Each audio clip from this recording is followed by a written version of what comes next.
We at Time Shifters hope that you enjoyed this rare and infamous moment that combines a first-rate disaster with genuine historical significance. But now it's time to take a deep breath as we prepare to temporarily reset you. Get your cars to Mars.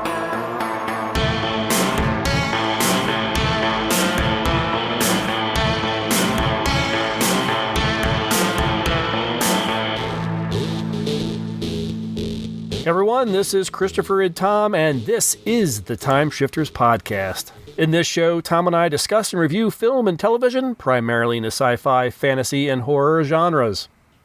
We are always thrilled when we hear from our listeners. We have many ways for you to contact us. You can send an email to timeshifterspodcast@gmail.com, and you can follow the link in the show notes to find all our social media accounts. You can also visit timeshifterspodcast.com to leave comments or use the Contact Us form found at the top of the page. Now let's get Tom in the fun and start the show. Tom, how are you? I am congested. Yes, you are. I have been enjoying an unseasonably warm day. So, yes, there is definitely a warming trend upon us, which will be nice after the Deep below freeze. zero temperatures and feet of snow that we have gotten here recently. So hopefully it'll melt the last of this stuff and give us a little bit of a break before the next onslaught. Indeed. But yes, I had myself a little bit of a head cold last week, and I'm still suffering from congestion. Every day is a little better.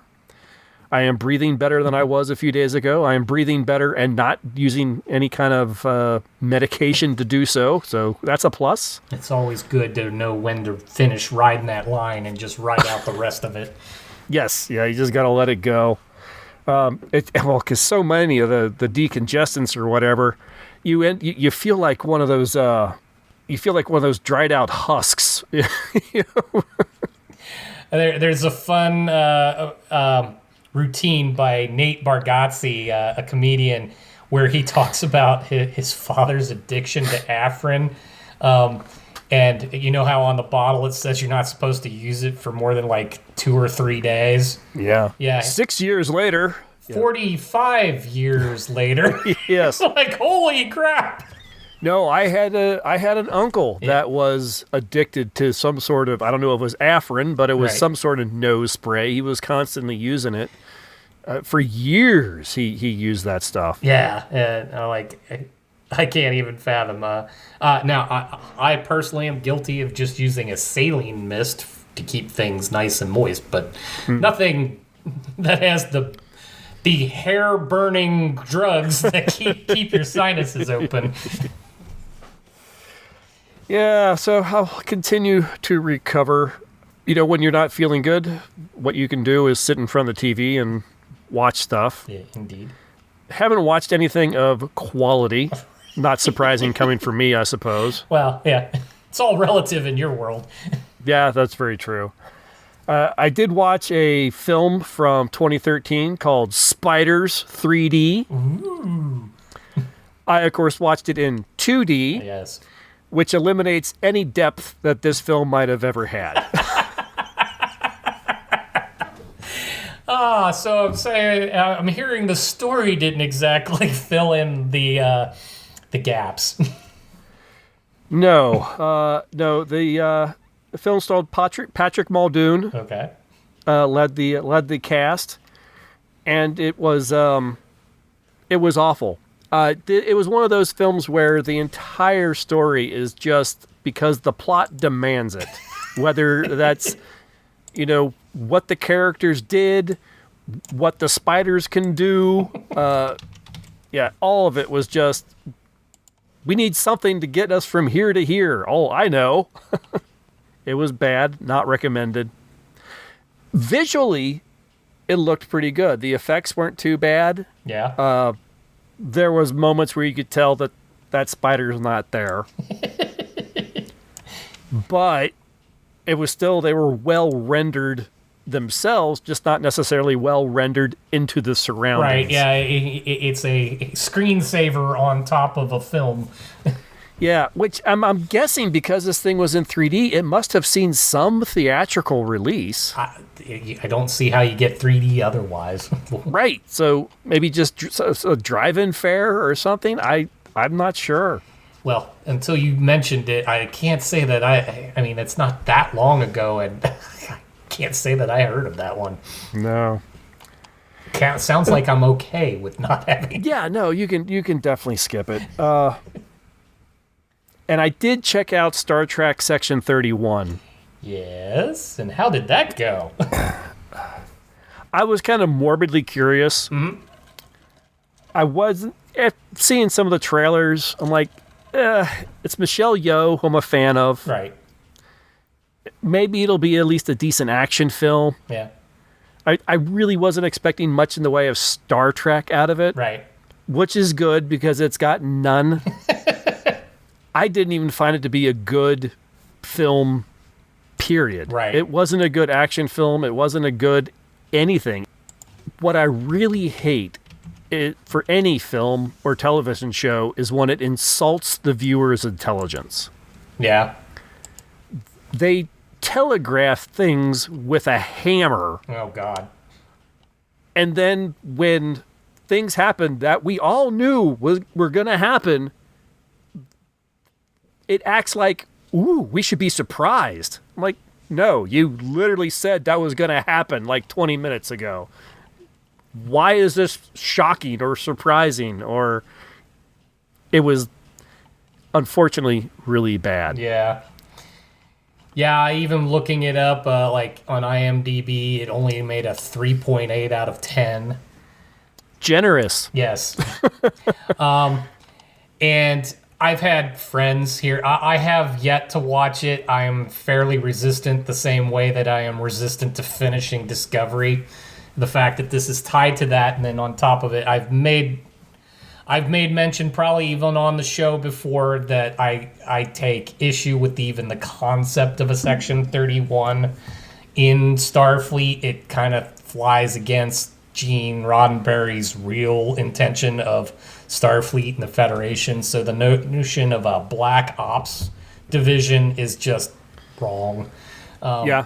But all that said, yeah, I haven't gotten around to it, but other friends have watched it and they said, yeah, the Star Trek moniker shouldn't even be on there. And they'd have given it a little bit more credit if it was just a standalone science fiction film. Not a great one, just maybe watchable but forgettable was what I was told. I found it not even watchable. I mean, I didn't enjoy it at all. Wow. I didn't sit there. I was like, this doesn't look pretty. The characters are terrible. Yeah, it wasn't fun. I'm going to have to put this on a list of things that, okay, maybe I am dying with the flu and I've run out of other interesting things to watch. There is literally nothing else to watch. I can't watch Big Bang Theory on rerun for the 700,000th time, and I need something different. Yeah, that's about the only way I'd recommend watching this one. It's just disappointing. I was hoping, like I said, it would be a little bit like Solo, a Star Wars story. Sure. You know, you take out Star Wars and the name Solo, that's just rollicking space adventure, and it's Right. fun. Right. Yeah, that movie was a long way to just justify the misspoken line from the first movie. To explain why they stuck distance in when it sounded like time, but Oh, right, yes. but yeah, otherwise no. And that was one of the things about the Solo film is I didn't hate it, but it wasn't really Star Wars. You know, I've almost completely forgotten it by now, Right. but I remember watching it and going, well, no, it was fun. It wasn't just take out the Star Wars stuff. Right, yeah, exactly. This would have been a fun action adventure science fiction film. If you want to keep it in universe within Star Trek, the last Star Trek film, whatever the hell it was called, the third JJ verse Oh film. yeah, Star Trek Beyond. Yeah. You take out the Star Trek from that, It's just fun, generic sci-fi film. Yeah. I mean, I watched that one and went, it's not Star Trek, but yeah, it was Right. all right. Yeah, no. It was fun to watch. It's visually appealing, but beyond that, yeah. I would watch that one again before I'd watch Section 31 again. Okay, You know how I feel about the JJ verse. yeah, I know. I know how you feel about that, but here's the ultimate test: Star Trek V or Section 31. Oh God. I'd probably watch 5 just to spite it and hate it. That's awesome. That says a lot right there. Yeah. Yeah, because I definitely do not like that one. I don't even have that one in my collection. I despise that film. I go 1, 2, 3, 4, 6. Right, exactly. And then 8 and 9. I think that's it. Yeah. That's where it stops. That's all the Star Trek films that have ever existed. I don't know why they skip numbers. Weird. Yeah, it's strange. It's one of those things we'll just never know. Yep. But yeah, that's all I've been up to. Not much from me. No, and on my front, other than suffering through the cold and work and all that, because it was the start of our semester, plus my need to feel like I'm trying again, so lots of workout and watching what I'm eating, so not fun stuff, but it's keeping me going. But the thing that I have been latched onto is the second season of Severance, which it was 3 years ago that the first season came out, and it blew me away when I saw it then. As we were talking ahead of the show, I'm still to this day stunned that this is a Ben Stiller kind of thing, and I've never really enjoyed Ben Stiller all that much. But this new season, it did something fascinating where it took the first episode of the second season and it made it kind of parallel the first episode of the first season, but with all the things that you needed to have happen after that.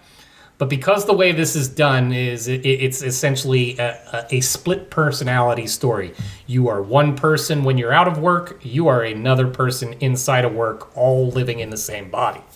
So the first episode just does the follow-on from this first season, but only from the perspective of them in the workplace. So since that's a very confined space, both literally and figuratively, it felt weird. It didn't, and I think it was intended to feel weird. It didn't sit quite right because you're like, I'm not getting enough of the story about where we left off to go, what is happening?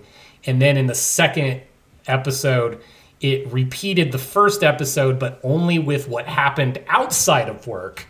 And it was so amazing. And it just kind of decks you with all of the information you were lacking off the first episode. It's just really well written and really well done. So nice. I like the way that tells the same story from 2 points of view, sort of thing. I like that. yeah, in fact, actually, there are very specific points in the story from the first episode where you get like 3/4 of the way through the episode, and a very important point, a shift changes right there. And in the second episode, you get 3/4 of the way through the episode, and you hit that same point, but from a different perspective. And it just feels super satisfying. And then, of course, by the time you get through the episode, you're like, I want the next one! And that's the mark of a good series, is when, as soon as it comes to end credits, you just want the next one now. Yes. Not to mention, it has the most amazing... It's one of those... This actually has a credit sequence with a theme song of sorts. It's all instrumental, but it is very haunting.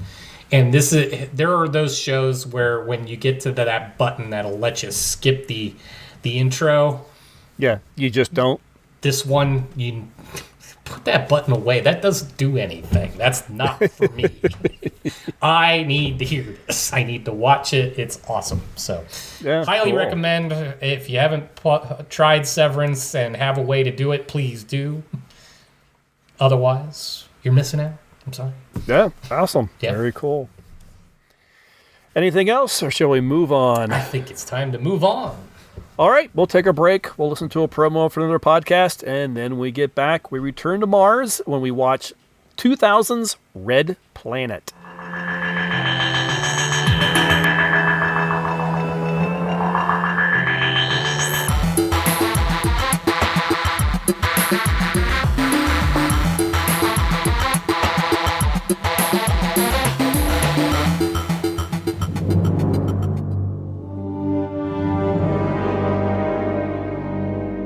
C-3PO, Loki, Mace Windu, Dr. Bruce Banner, Captain Rex, Venom, Princess Leia, Jean Grey, Darth Maul, Nick Fury, Grand Moff Tarkin, Captain America, Lando Calrissian. Cyclops. What do all these characters have in common? Count Dooku. Well, two of them were played by Samuel L. Jackson.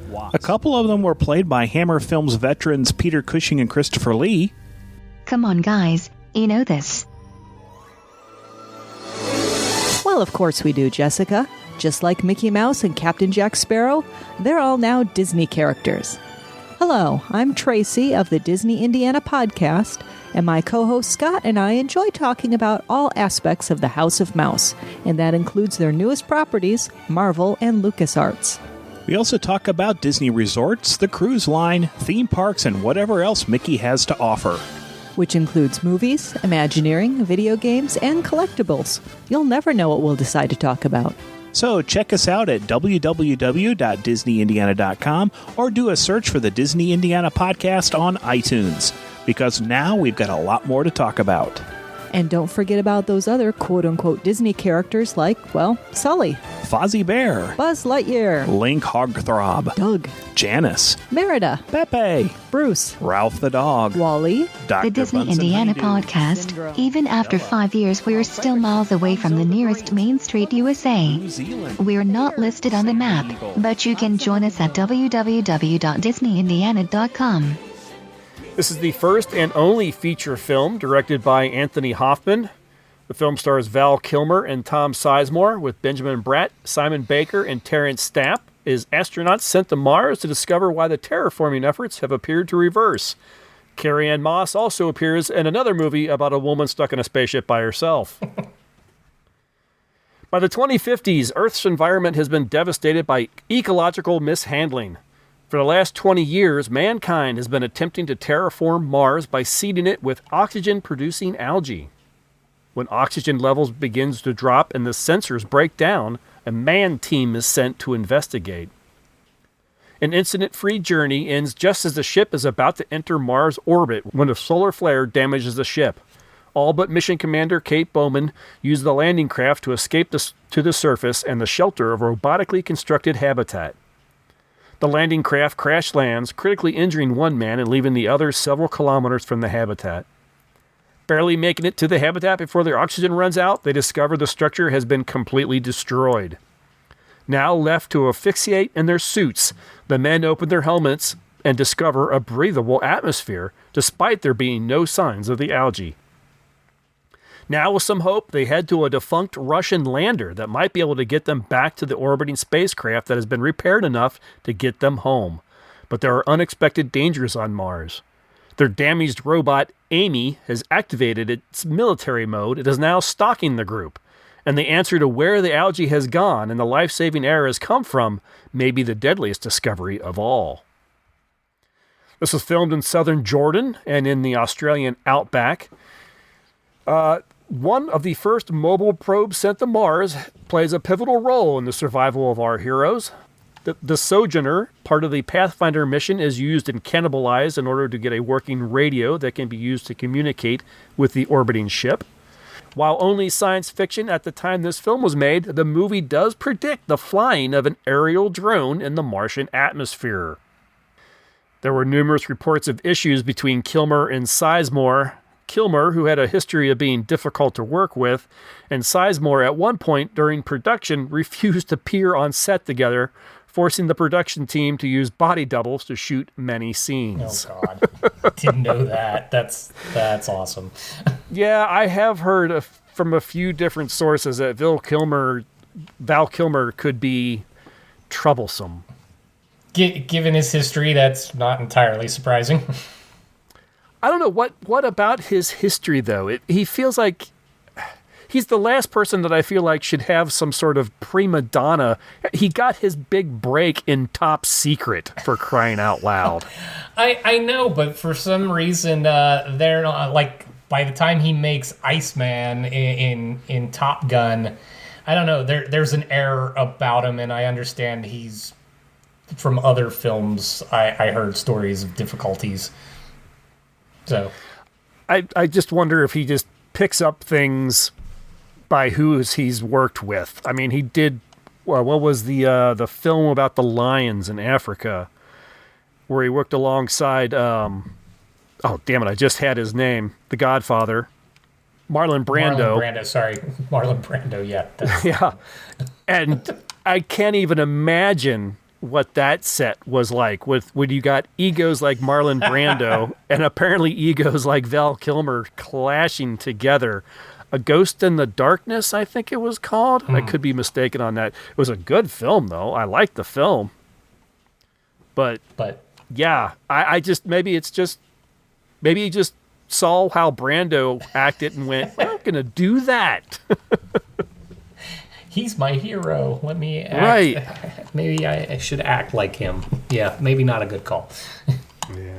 My last little bit of trivia is that this film made about $33 million worldwide against an estimated budget of $80 million. Yeah. So, yeah, it did not do well in the theaters. I think it opened like third or fourth behind everything else that was playing. It doesn't help that it also came out after the mission to Mars, so the audiences could go, hey, didn't I just see this? Yeah, I think they actually were going to call it, they were just going to call it, I had a little bit of trivia and I didn't put it down. There was, I think they were going to call it Mars or something like that, but then they were afraid it would be confused with Mission to Mars, and so they just ended up with Red Planet. Interesting. Been a while since I've seen this one. I know I watched it at some point. I couldn't tell you when. This was not a theater go. Oh, this one I had seen it in the theater. You did. You saw this one in the theater as well? In the theater as well.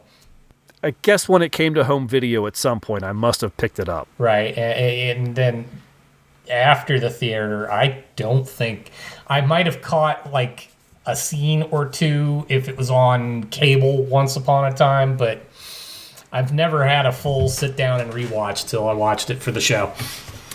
Same here. I think I watched it the one time, and that was about it. With only the briefest flashes of memories to it. I remember the robot breaking a guy's rib. Yes. And I remember even on my first watch, I had the impression of like Carrie-Anne Moss, who's like big name because coming off of The Matrix and stuff like that. She's in this film, but is she? Right. Well, lots of up front, and then kind of just she's the person in the chair from then on out. Yeah. And the first 20 minutes of the film, she's the one that's naked in the shower. Of course. And then her film sort of ends or just turns into a different movie. She's also tasked with the intro and outro narrations. Yes. And to say that they were tedious would be kind of an understatement. Especially the intro, because the intro part went on way too long, and it was way too much exposition for the sake of exposition. I'm like, okay, I got it. It was the verbal equivalent of the Star Wars scroll. Exactly. That's exactly what it was like, only longer and more boring. Yeah. Like you really couldn't figure out a way to work this information into the dialogue? Right, and then on top of it, it was a little, like, it was almost like it was being entered as a log, only it wouldn't make sense for her to tell all the backstory of Earth in a log about the mission they're going on. Yeah, who is she talking to? Right, yeah, so I get that you're trying to lay down this groundwork, but it just seemed wrong. It didn't fit, and it was off-putting. I can think of probably about a half dozen different ways that you could have told and got that same information across without it being what they chose. You could do we're on our mission and I'm recording something. Didn't it even talk about doing some program for school? At one point, she's saying like, because they were bickering. Her and her co-pilot Benjamin Bratt's character were bickering over whose turn it was to talk to the second graders or something like that. Right, and that would be a perfect time for you to throw in some exposition about the algae and how things were going great, but then suddenly and so we're off to find out why. And that had the potential of giving an even more human kind of feel, because then you could have had the exchange where the kids have provided questions and such, and you could use that to do the backstory, and it'd be cute to put some cute little kids up on the screen with their pictures and such. Like, that would have been fun, but no, we didn't do that. Yeah, it definitely would have added a little bit of humanity to this film, which I think is devoid of it. Yeah, a little bit, yeah, because we just kind of, after all of that, what felt like a half-hour-long diatribe to fill you in on everything, then we just kind of get to it. Like, we don't know anything about... They show you getting onto the ship that has to be launched outside of Earth gravity because of the nature of the ship. All makes sense. And then we're at Mars, and there's nothing wrong with that either, since it's okay that the journey went unscathed, but we basically, let's tell you everything that you didn't care to know in a way that you didn't care to receive it, and then let's just get straight into the action. And then it becomes just a survival film after that. I find it odd, interesting. I'm not sure which. You've got some pretty big names in this film, and then they just start dropping off like flies. Right. Congratulations, we've made it to Mars, Terrence Stamp. Oh, you're gonna die. All right, bye. Well, and it's even funnier that the least interesting actors are the ones that are left in the end. So we lose Terrence Stamp due to a ruptured spleen from the crash landing. And then we lose, which one was Benjamin Bratt, Santon, by a slip off a cliff. Oh, it's totally a push, but yes, they think they're at the end. They've got only minutes left of their own oxygen, and they think they're dead. And of course, the Pettengill guy is freaking out, and he's taking more of a military approach to this, and Pettengill doesn't like it and freaks out and then shoves him right off of his side. Yeah, it was definitely a little bit of a shove match, but it wasn't intended to kill the guy. Yeah, no, I don't think that's what that was supposed to do, but then why have a pushing match at the edge of a cliff? Right. I mean, they telegraphed that was what was going to happen 1,000%, so it was no surprise when somebody went over the edge. The problem is I feel like the writer wrote a script for 3 people, and then the producers came to him and go, well, we've got a cast of 6. And so they just had to split up all the lines, and then he just tried to kill them off as quickly as possible so he could get back down to the 3 characters. Right, yeah, exactly. Oh, but then you have to remember, it's not 6. It's 7. Because it's the robot. Oh my God. Amy. Yeah. What you gonna do?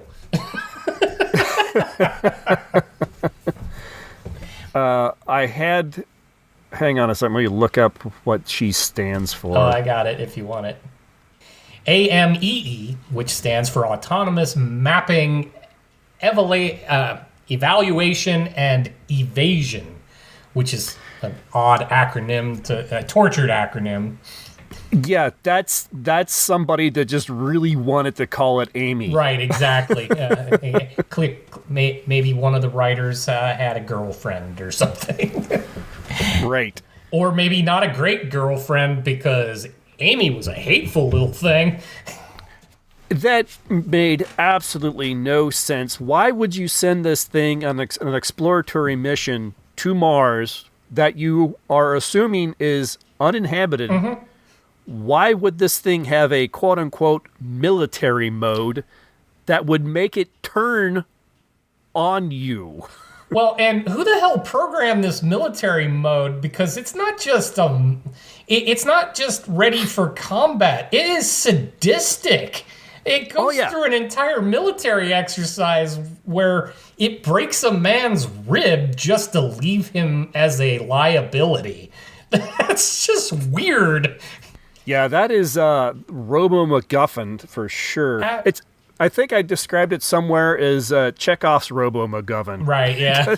It's introduced in the first act.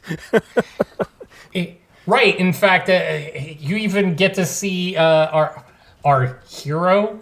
I love that they kept referring to him as the janitor, but the Val Kilmer's character Gallagher, he actually demos the military mode just to freak out the guy that he's hanging with.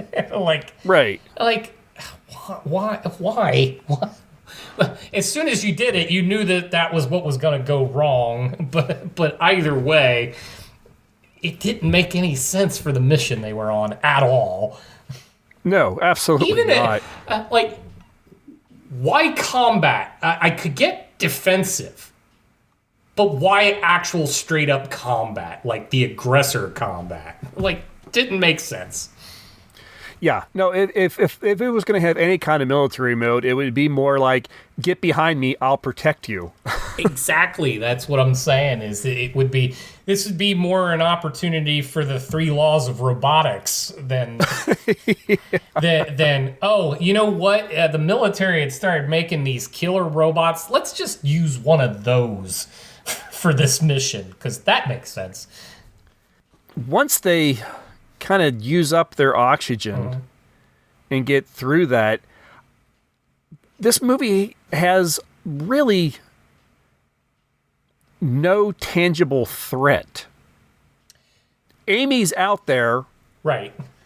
But it's not like she's always stalking or they have to constantly protect themselves from her. She's just out there somewhere. Right. Oh, and she's out there in the worst ways because you get introduced to the fact that she crashed, she's flipped into military mode, she's now hunting them, but I mean she really only shows up whenever they feel like they need to wake the audience up.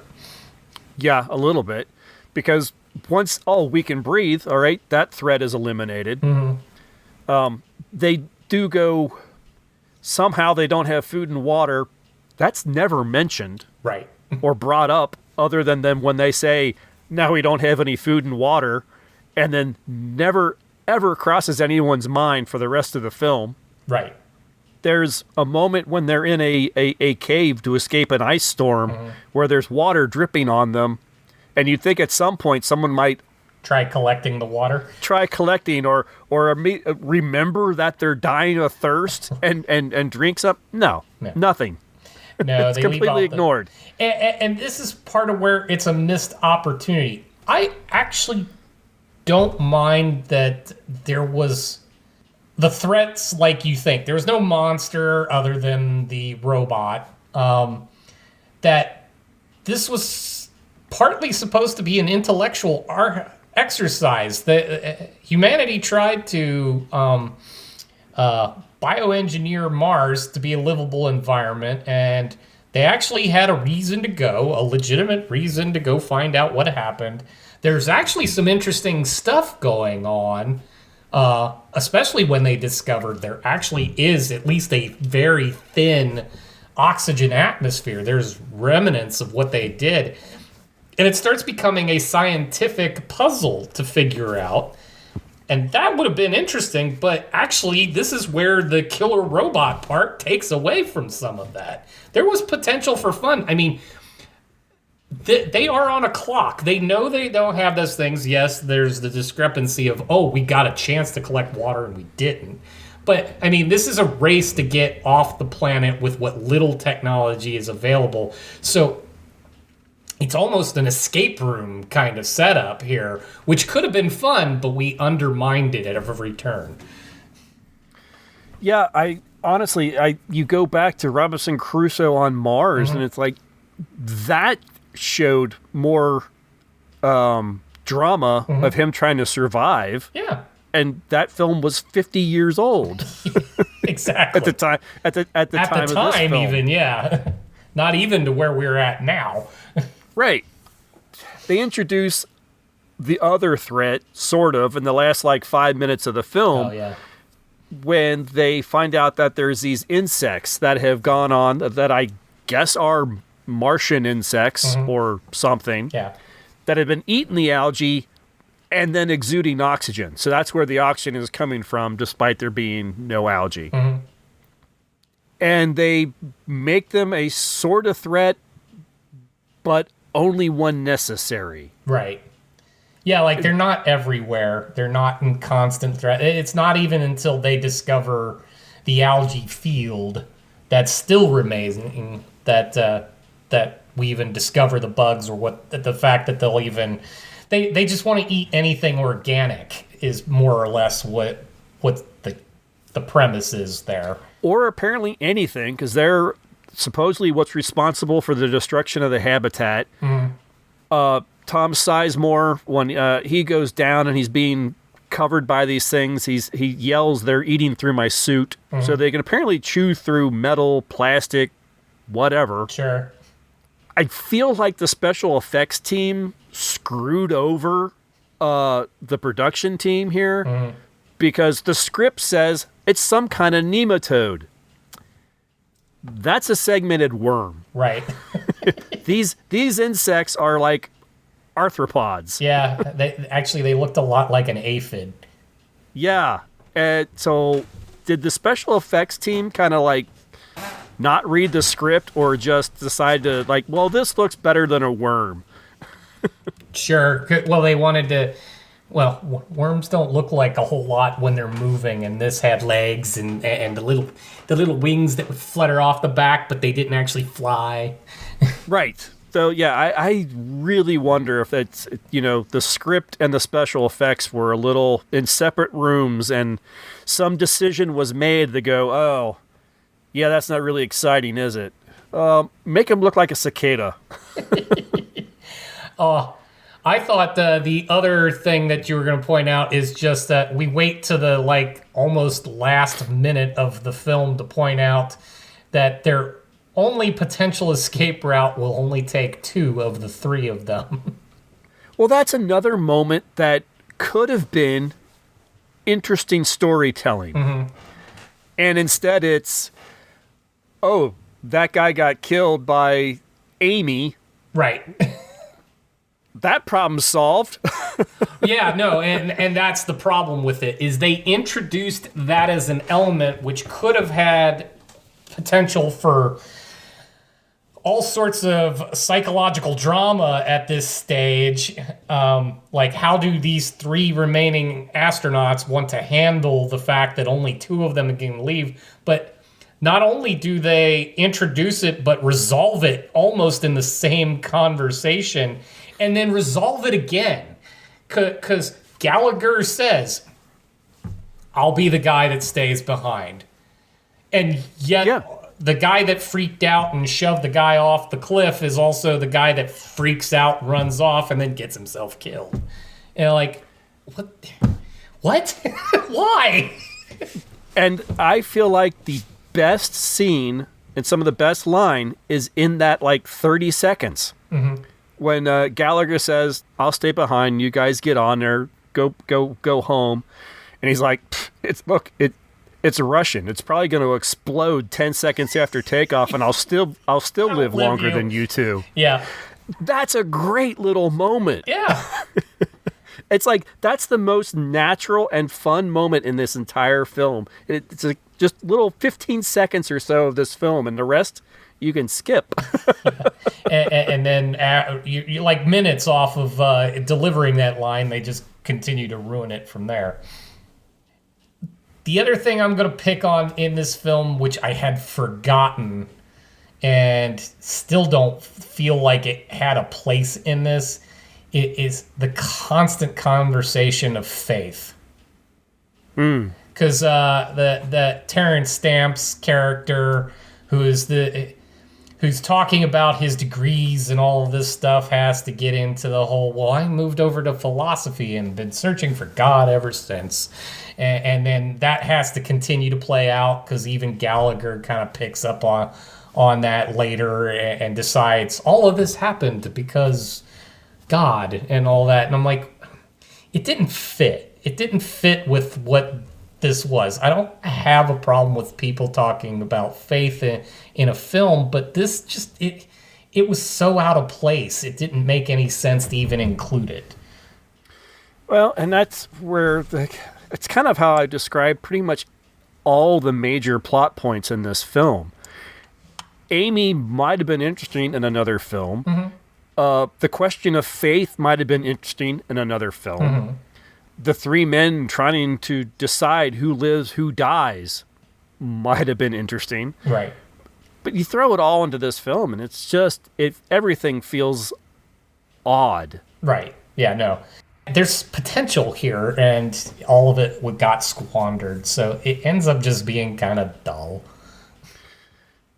Dull, and for a film that's, I guess, a little over around 90 minutes, I think. And there are so many minutes where really nothing happens, and yet there's so many things that are kind of rushed or abridged. The relationship between Gallagher and Bowman is in a flashback. Right. Well, you get a hint of it at the beginning, like you see the exchange when he walks in on her naked, but they chose not to carry on the whole, they were starting something in that moment. And we get it in a flashback when she thinks she's going to lose him. Like, okay. And then, I'm sorry, but the Gallagher character didn't even come off all that particularly charming. So I'm kind of like, is this just because you've been out there for 6 months? Right. Yeah, I didn't get it. I didn't get either flashback. Is there another one, again, with the Terrence Stamp character? You know, Gallagher's thinking back to something Chantillis said. I believe it's like watching a deleted scene, because we saw them walking through the halls and talking to each other, and that scene ends. And then later on in the film, Gallagher's thinking back about something Chantillis said. And it's like, wouldn't that have taken place at the end of the scene we just watched 10 minutes ago? Oh, you wanted it to start making sense then? It was just a bit weird, that's all. If you're going to try to tell a story out of sequence, good on you for the attempt, but could you actually try? Right, yeah. Or make there be a reason to do it at all. Right. Yeah, no, I think this one tried to get by on looks and all that, but it's not a pretty enough film either to fully enjoy.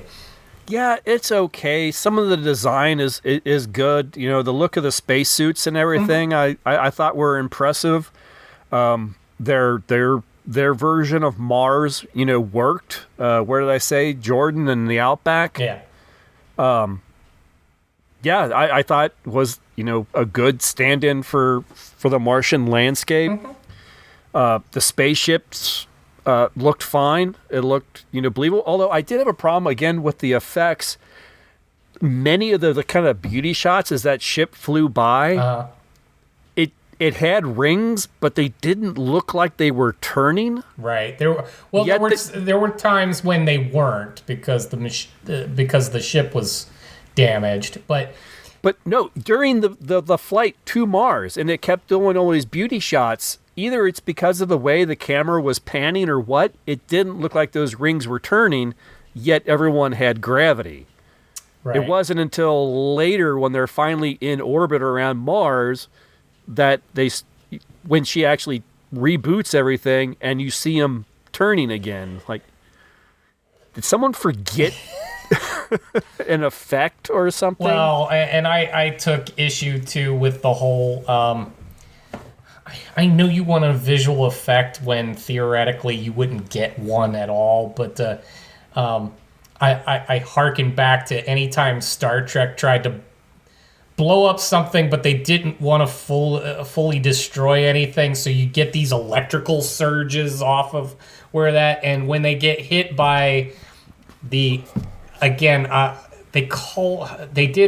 kept calling it a solar flare, but what would a solar flare and Mars have to do with each other? Why is it moving around the planet like that? It was very weird. But then they did all the electrical discharge on the outside of the ship, and it just looked bizarre. Like Yeah, that was another weird design choice where there's a special chamber that all the guys could jump into to protect themselves from this gamma ray burst. yeah. And apparently the bridge is protected Yeah. because she didn't have to go anywhere. But, like, why wouldn't you just make the whole ship? Well, and here's the thing. Okay, they did talk about this, and you're right. They planned for a place to hide in safety, but if it was something that was detrimental to the ship that could kill the crew and end the mission, yeah, why isn't the whole ship hardened against this? Or at least those things that broke because of this gamma ray burst, why weren't they protected the way you could protect the people? Yeah, why aren't you protecting your life support, your propulsion, your computer systems? You just let everything else fry, and to what end if you protected the crew? If the rest of the ship is trashed, you didn't do anything but delay the inevitable. I think I'd rather fry. Yeah. No, it's just... This film had plenty of potential in the little bits and pieces like we've mentioned. And yeah, there's other films that have broached these subjects so much better. Some of which, as we said, were 50 years old at the time of this filming. Well, and this, especially since you get two Mars films nearly back to back in the same year. And when we get into the reviews, I'll dramatically disagree with one, but Mission to Mars, which we covered last time, at least had a vision of hope in all of this. And this one goes back to the whole everything's gone to hell kind of scenario. And now it's going even further to hell because essentially the outcome of this, okay, they gathered the bugs. They know how to, I don't know, but you're going to release this deadly bug on Earth to fix our atmosphere. Either way, the next movie is going to be an even more of a disaster film than what we got. So you're going to end up with Spiders 3D when the spiders grow, 10 feet tall, and these bugs are all over the place. And see, you didn't even realize you were watching the natural sequel to this film when you were watching Spiders 3D. Yep. Oh, you know what? Speaking of the effect, I don't want to go, and I don't want to. I will give this credit where credit is due. Their visualization of fire in space, yes, was actually really good. Yes, no, I did enjoy that. Where they actually wanted to bring science and such into it, they did do some impressive things from time to time.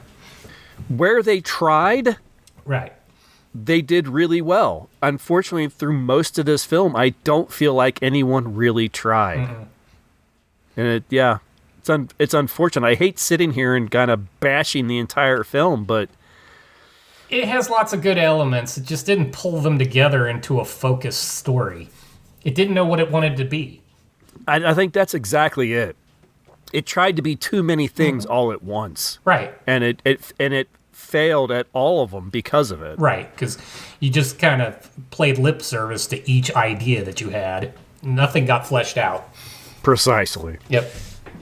Okay, we do have a little bit of social media response on this one. Starting with Steph over on our Discord server. She says, it's probably been over 20 years since I saw this one. I remember being pretty stoked for it and renting it from Blockbuster and then being overall disappointed. That's literally all I can remember of it. I'll have to give it another go after I listen to y'all's review. I think Steph may think otherwise after she hears us. Unless she's prepared to laugh at it. Yeah.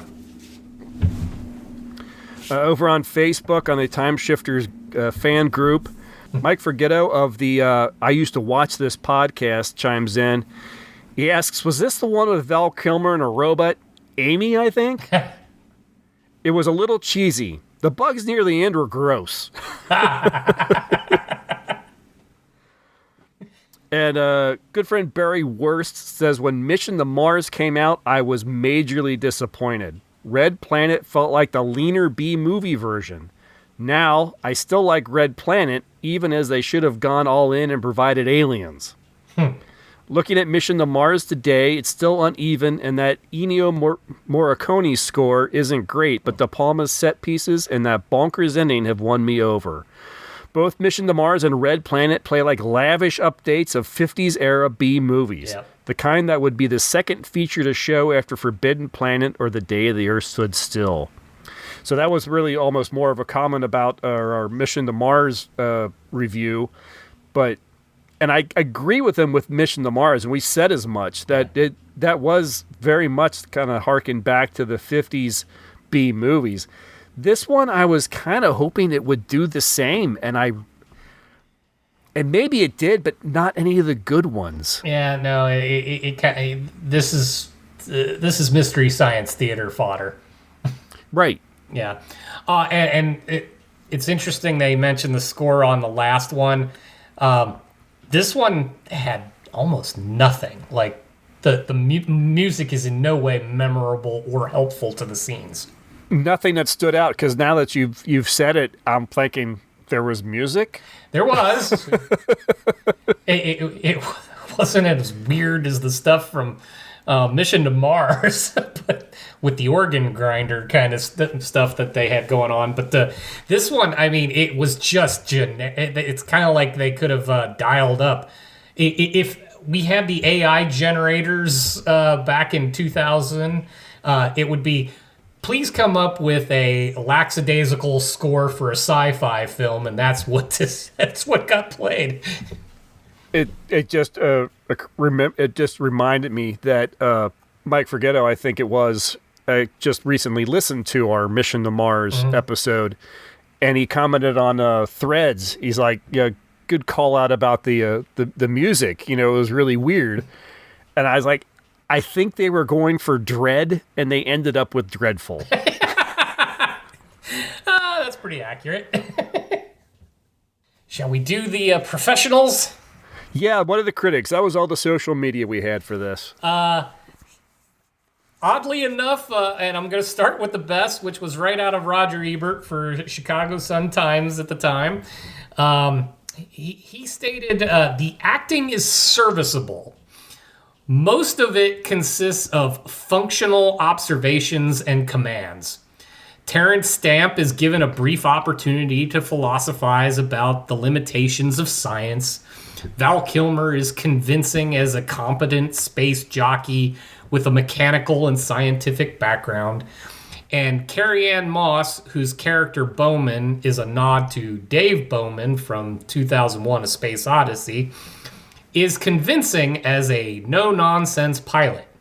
But just like in 1950s sci-fi, the story's strong point isn't psychological depth or complex relationships, but brainy scientists trying to think their way out of a box that grows smaller every minute.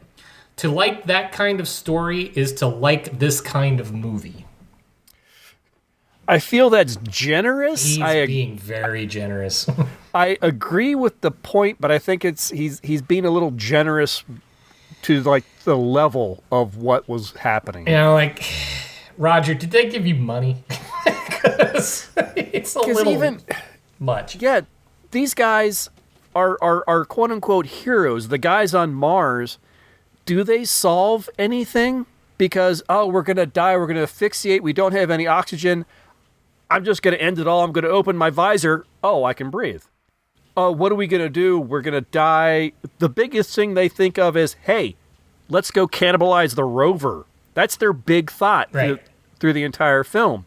Because everything else is coming from somebody else. Yeah, it's Bowman telling, and it's Bowman telling them stuff that she is relaying from Earth. So they're not really thinking on their feet here. They're just reacting. Exactly. So I do know in the overall thing, he was nudged a bit from Mission to Mars, because that did come out before this one. So, but yeah, he was a little generous on that. It doesn't get any generous from there. So the Chicago Tribune, Mark Caro, the slogan for Red Planet could be, "In space, no one can hear you yawn." There's lots of one-liners like that. So from the Los Angeles Times, Kevin Thomas, when it comes to special effects, the filmmakers have spared no expense. But when it comes to the story, audiences have been shortchanged. Yeah. And then finally I have from the New York Post, Jonathan Foreman. Isn't as bad as the year's first abysmal Martian movie, Mission to Mars, but it's pretty close. I would put that the other way around, personally. Yes. Yeah, this is the lesser of the two for sure. Yeah, no, this one, like I said, at least you have a little hope to hang on the last one. This one doesn't even have that. No. So, yeah, that's what the professionals had to say, is basically move on, watch something else. Yeah, hopefully there are much better Martian films out there. We've got a lot more to go through. Yeah, we've got a whole year of this, so and we're only scratching the surface here. Yeah, so there you go. Lots of potential. Threw a lot of stuff at the wall. Nothing stuck. Nope. It's unfortunate. I think they had a good cast. They needed a better story. They just needed to pick a direction. Yeah. The algae's not hanging out here. So our next episode, I'm very thankful Tom thought of this, and I swear he's reading my mind, because I was thinking the same thing. That'd be fun to watch, but I didn't want to be the one to say it.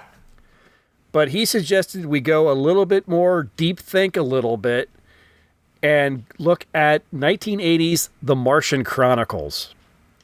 Now, this mini-series came out in 3 parts back in 1980. So they're each about 2 hours long, I believe. So we're going to start with part 1, which is called The Expedition. And I am so looking forward to this, because I've not watched this in a long time. This was a childhood favorite of mine. NBC used to air this like once a year. Yeah, I'm looking forward to rewatching it, because it has been forever. And this is a rare moment where I read the book. I hadn't seen this.